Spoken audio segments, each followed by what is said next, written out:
Welcome back to the Investing Markets and Money podcast. And this week we're talking about corporate bonds. This is not a subject we've talked about on the podcast before.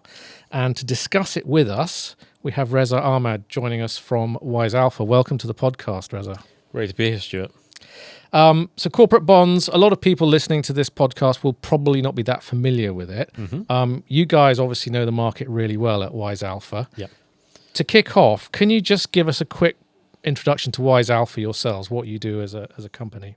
Yeah, WiseAlpha is opening up the corporate bond markets to all investors. So we've been democratizing that through our innovative fractional solution. So if, for those who understand the bond market, it's basically an institutional market. The minimum trading sizes are £100,000 or more. So it basically means it's very difficult for retail investors to access it. So what we do is break those £100,000 minimum trading sizes into £100. So it's basically affordable for everybody. So think fractional stocks, same concept here, but for bonds. Gotcha. And corporate bonds, which is what we're discussing on the podcast today. What is a corporate bond, in effect? Yeah, it's a very simple way for investors to lend to a company, effectively. So, a 5-year bond, you're lending effectively for 5 years. There's a specific interest rate, which we call a coupon. You get that twice a year. So if it's 8%, you get 4%, every 6 months. And then at year 5, you get paid back at maturity. So it's effectively just like lending, to the company. And what makes them different from government bonds like gilts or US treasuries, which a lot of investors will be more familiar with? Oh, well, it's effectively the same concept. With gilts, you're lending to the government. With corporates, you're obviously lending to a company which has, other risks than simply, just, whether the government's going to be around, which most people think, they will be. So it's effectively the same it's the same instrument. It's just you need to consider how strong the company is, how creditworthy the company is that you're effectively lending to. And we're living now in a time where many companies, in fact, globally have a better credit rating than many governments. Yeah, that's actually the case. I mean, if you look at Apple, for example, in the States, they've got billions of cash on balance sheet. It's AAA rated. You look at the US government; they just took a hit, notch down, and most people if you look at it in reality, quite a lot of the Western developed countries where the bond markets are the biggest have actually got an expanding debt load, which actually starting to make people think, hang on, are these should we be looking at these like companies now? And in fact, the corporate bond market, and this is something I didn't know, the market cap of the global corporate bond market is bigger than the equity market. Oh yeah, it's huge. I mean, this is basically where pension funds and big, asset managers really deploy a lot of their capital, because with corporate bonds you have a much more predictable rate of return, because obviously you've got a fixed coupon and maturity, and that's valuable to institutions who are looking to kind of minimize, these massive moves up and down in the market, fluctuation-wise. So a huge pool of capital goes into this, And I wanted to talk about some of the advantages of the corporate bond market from an investor's perspective. Yep. And I guess one of those has to be that coupon, the fact that you're effectively lending to a company, and that company is paying you a regular interest rate and should, at the end of the day, pay you back your lending principal as well. Yeah, that's the expectation. So, when you have a specific date, when contractually when you're supposed to get your money back, it just helps people plan, for their future finances, or, when they can expect their profits. And so, it's, a coupon rate vis-a-vis, the promise of a stock price moving up X, which is very variable. Lots of things can happen in between, might go down. Having a kind of fixed coupon or return is a really great way for a lot of people to invest, especially those people who are looking to plan for the future. And it's a fixed coupon rate. So for the duration of the bond, they're paying you that coupon. Yeah, that's it. Whereas with dividends on shares, they kind of the company decides what the dividend's going to be. Some of them are consistent. Yep. Some of them less consistent. Yeah, exactly. Dividends tend to be, lower than bond coupons. They also can be very variable, so can get cut next year, so you're kind of at the whim of how the company decides to operate itself, whether it's looking to kind of return cash to shareholders, or whether it's looking to invest for growth, or has other issues which prevent it from paying out to investors. So with bonds it's contractually guaranteed, unless obviously the company has a problem, like it can't finance itself anymore, and then that's a situation, and that does happen, but it's very rare. But the point is that everything is kind of contractually fixed, and so you can kind of predict what you're going to get pretty easily. And I've been on the WiseAlpha platform, and there are actually quite a lot of big names, big corporate names available, aren't there? I mean, a lot of the large stock listed companies, have corporate bonds outstanding. You just can't buy them as a retail investor except via WiseAlpha, which is a shame. But obviously we're changing that. But take the example of Ocado. People know that company. They are very familiar with the stock. They're talking about it. It's had some issues over the last year and a half in terms of its price. But the bonds, which actually offer 11%. Which is pretty juicy, have stayed at the same price pretty much over the course of the last 12 months. So, I think bonds are a really interesting alternative to investors because, A, they're less risky, so they're first in the queue in order to get paid back if something happens with the company versus equity holders, and B, you're also getting that contractual coupon. So, if you just take the example of Ocado, I think it's down over, 20-something percent, 25% over the last 12 months, whereas the bonds have yielded 11%. So, clearly the least risky instrument has generated a massive return, versus the stock, which has actually disappointed everyone. So, having access to corporate bonds, I think is a really valuable alternative, to those who like, following some of the big stocks, but want to invest in a less risky way and actually a more profitable way. So, and I mean, it's an important thing for investors to bear in mind that if the worst comes to the worst, company goes into administration, the last people to get paid out are the shareholders. That's it. Yep. All the bondholders, the banks, the lenders, everyone else gets paid out. They're in the queue ahead of the shareholders. That's it. I mean, the equity holders are there for the kind of they're there to make the big win if it goes well for the company. Mm-hmm. But if things go bad, they're the ones who lose straight away. So I think it's always worth investors thinking, well, look, am I always going for the big win, or am I happy to make kind of 5 to 10% a year? Do I want to spread my eggs a little bit? Do I want to have part of my portfolio in kind of securities or investments which are more predictable, more steady, and then have another portion in more kind of high growth stocks, because you can obviously make a lot of money if a company does really well on the value. But for those people who are a little bit more risk averse, I think bonds are a much safer way to invest in a company. Which is why pension funds, for example, will have their equities, they'll have their government debt, and they'll also have their corporate debt. Yeah, I mean, interestingly enough, at one point, I can't remember, I'm just going to go and thinking back which year I looked at. I think it was 2022. Pension funds actually they had a huge allocation, more weighted towards bonds than equities actually. In the investing world, people talk about the kind of rough rule of thumb for, the split between what you invest in equities versus bonds. And so the rough rule of thumb, which they say in the US, is that if you're, you should invest your age, in bonds effectively. So if you're 50 years old, 50% of your money should go into bonds, 50% into equities. Obviously, the older you get, same thing, because obviously, the older you get, the better it is to know that you're going to get your money back by a certain date, so you can plan your end of life and your expenditures and what you want to do with it. So that's, I think, why that rule of thumb is often cited. And we've already said that most corporate bonds are lower risk than, say, equity market equivalents. But what are the other risks that you take on if you're getting involved in the corporate bond market? Yeah. So apart from the obvious risks, which are, to understand whether the company can actually pay back its debt and service its interest, on time. So you look at the creditworthiness of it.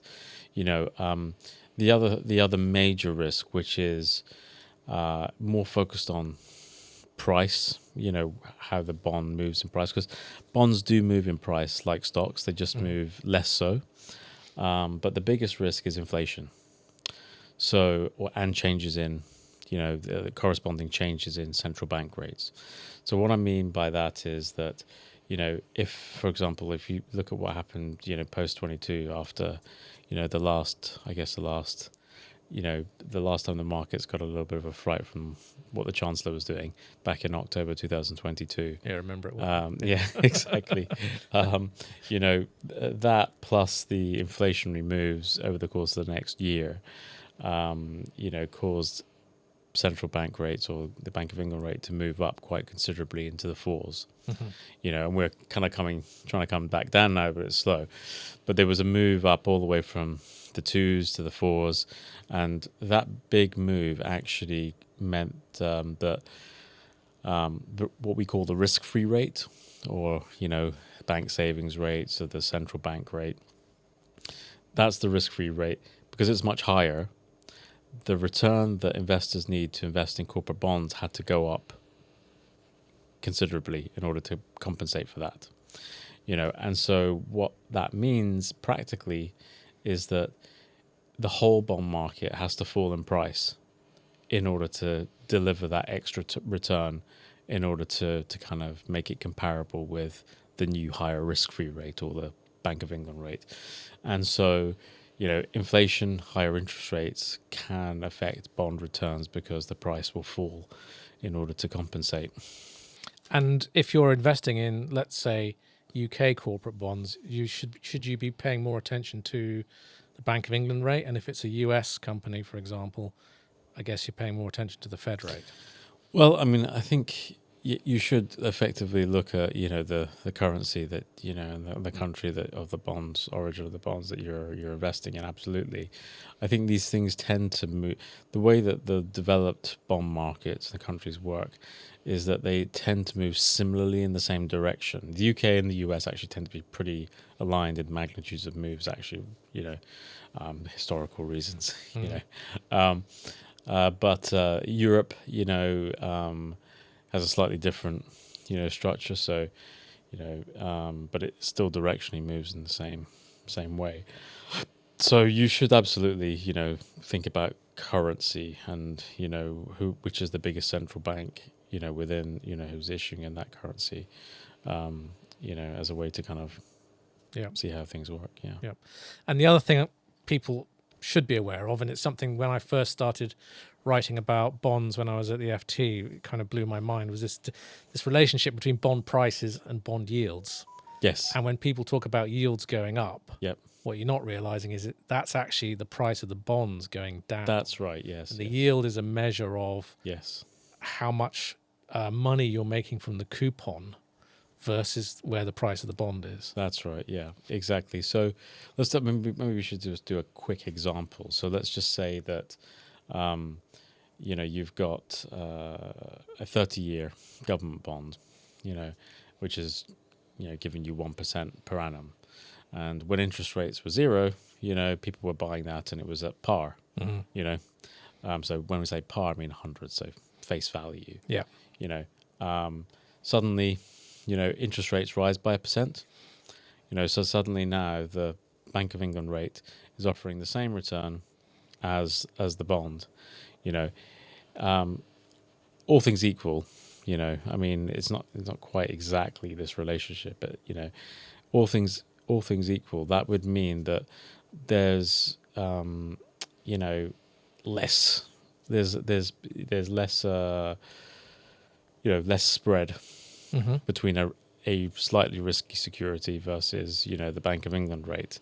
Typically you want a little bit of a spread, and so what that means is that the price of the bond has to compensate for that extra narrowing in the return for each of the 30 years. Yeah. So in a simple case, let's just say this was the relationship.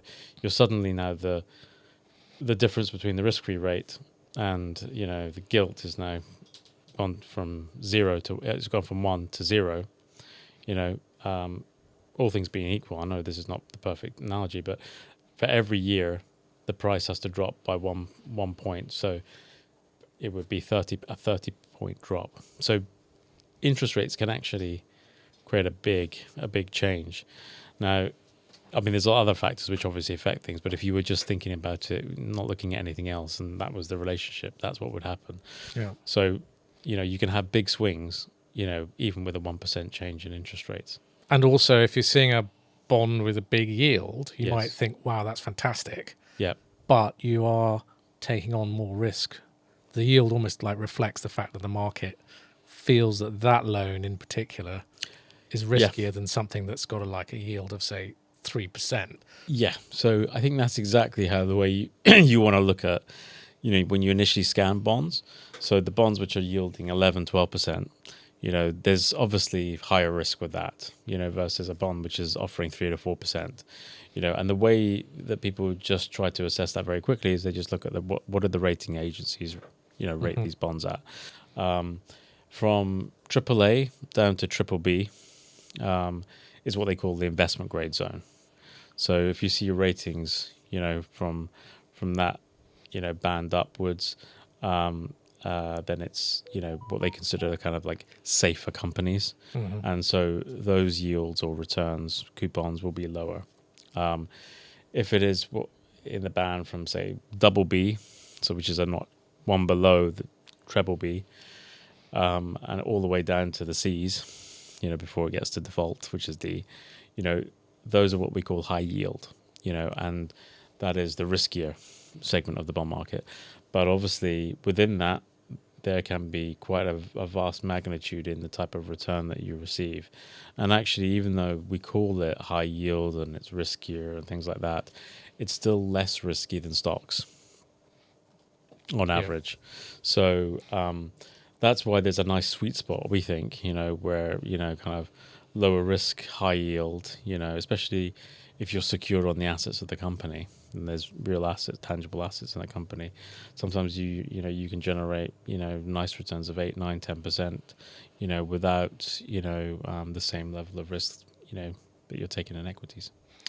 And the although bigger than the equity market, Mm-hmm. the corporate bond market less liquid than the equity market. And something that people have to bear in mind, there isn't a central bond exchange where you can just go and buy and sell these. Yep. And therefore you can't assume you're going to get the same level of liquidity with a corporate bond as you would, say, from the equivalent share of that company. Yeah, that's right. The stock market is really, much more liquid. Everything's electronic trading. Everyone connects into an exchange. The bond market is very different. It is banks trading over the counter, which what I mean by that is still doing it by voice and still doing it by Bloomberg chat, trading that way. There are some electronic trading venues, but they're purely institutional and they're not an exchange. And so liquidity tends to be very much conversational in terms of trying to find and match buyers, right? So it can be, less efficient pricing wise, and that's why spreads, what we call spreads, or the difference between the buy and sell price, can be much, much higher for bonds than it is for equities, which is all electronic. And certainly there are no electronic trading venues, that are really liquid in the UK or Europe. The UK did try with the London Orb. I don't know if you know what that is. I remember that, yeah. The order book for retail bonds. Yeah. So there was a big initiative to try to get retail investors into corporate bonds back in 2007. And, it had a little bit of a flurry. People like BT and Barclays issued retail bonds. And it was done by the London Stock Exchange. And there was some liquidity, but it kind of just petered out over time because the BlackRocks of this world just took over the market, with their massive funds and marketing, and everyone just herding into those. And so basically you don't really have an electronic trading venue for retail bonds anywhere that's liquid, even though they've tried. And so that is why I guess what we're doing is so special, because effectively what we are doing is replacing the London Stock Exchange with WiseAlpha. We're effectively a stock market for corporate bonds, and now you can access 150, sterling corporates, via website, both from investment grade and high yield. And I would say actually our liquidity is better than the London Stock Exchange, which that sounds quite a big, ambitious statement to say. That's a big statement. It's really coming from a very low base, if you see what I mean. They have a model which doesn't really work. We have a model which works. It's not like an equity exchange, but liquidity is better. And so when you go on the WiseAlpha, when you register for WiseAlpha, you actually see quite a long list of bonds that you can buy. Yep. Some with only smaller proportions, some with quite a lot of available on the market. Yep. How do you decide what goes on the platform? I mean, how do you decide which bonds people can get into? Yeah, so we're trying to effectively create a representative share of the representation of the market, but we also are a business, and we know that for example, there's going to be a lot less demand for the 3% bonds than the 8% ones, and if they're still good quality, and so we tend to add more of that, make those available. And I know we know that strong brands like Ocado and Travelodge and Virgin Media, they resonate well with people because they know them. Companies are big and large, they've been around for a long time, and so we tend to do that to fulfill. We have to fulfill demand, but we do have 150 securities on there. We do try to create a spread over time, so that everyone has the opportunity to kind of go into all of them. And obviously the more people use our platform, the more we will expand the names. So we've expanded to some European names as well, small number, but it's all a function of demand. So we're not operating with a European customer base at the moment. So when we do, then we will expand those currencies too. What about US companies? Yeah, so the US market is even bigger actually than there's thousands of bonds actually in the US, and actually they have less of a problem than we do here in the UK and Europe. They have a larger number of bonds which are denominated in $1,000 rather than 100,000. It's still not perfect, but the selection is bigger. I think it's 25% by value of the overall market, both investment grade and high yield. So US investors have it better off, retail investors. But we do intend to actually expand the dollar range, but I think it's just, again, it's a function of the demand from our base of investors. If there's more dollar demand, then we would add dollars. Gotcha. And non-UK investors, can they use you guys? Yeah, so people can from Europe can join the platform. We don't actively market in Europe because we're not based there, but they can do too. And can you get government bonds? So we have gilts. So we have a selection of gilts that you can buy. We don't do the whole range, but I think we've got listings of about 10 or 15 of them. All the key ones that people invest in. So we do gilts. I would say, look, on the gilt market, everybody it's been quite a popular trade actually, especially with wealth managers who who have high net worth clients and who are trying to save tax. The reason why there's been this, I guess has been a really great trade for people is that you don't pay capital gains tax on gilts or even corporate bonds. Right. Because I didn't know that. Yeah, well, it's a massive thing. Yeah, it's if you look up qualifying corporate bonds, it's a definition. It's just a UK thing. But basically, gilts and corporate bonds, you do not pay capital gains tax. If you buy something at 80, for example, and then it matures at 100, you don't pay that 24% on that. Great. So actually, it's in many cases, investing directly in the bond market, like so using our solution is actually better than investing in an ETF by BlackRock because you get an extra return from the tax saving. Right. You know, And you can sell, you can buy and sell your bonds on the WiseAlpha platform. you can, yeah. So it's as I said, think of us as like what the London Orb was trying to be back in 2007. No, I think that's really exciting. And just to finish, if someone's interested in finding out more, where can they go as far as WiseAlpha is concerned? Yeah, so our website has a lot of information. So www.wisealpha.com. There are links to our Bond Academy, so you can read up on the subject. We have some blogs that have some useful information. There's some interesting articles that have been written about us. I think there is a burgeoning, discussion that's happening about bonds. So, people like the Armchair Investor, start to talk about bonds. Yeah. And I think it's going to become a bigger theme, as we go along. But the best place to get information, is our website because we have a lot of educational material. And there's a lot of information on all the companies there. So if you're really looking to, dig into the presentations of the companies to see how they're doing, you can look at those types of things. But just being able to see the kind of prices and yields, you should sign up to WiseAlpha. You get that information, and then you can see if it's right for you. Brilliant. And I think it's an important piece of that overall market puzzle that's been missing here in the UK. So it's great to see you guys doing something about it. Imagine a world where you can, as a retail investor, you can invest in everything just like a fund can. That day's coming. Yeah. It's taken a long time, but yes, it's on its way. Brilliant. Well, thank you, Rezaah, for joining us on the podcast today. That's been great. It's really lovely to meet you.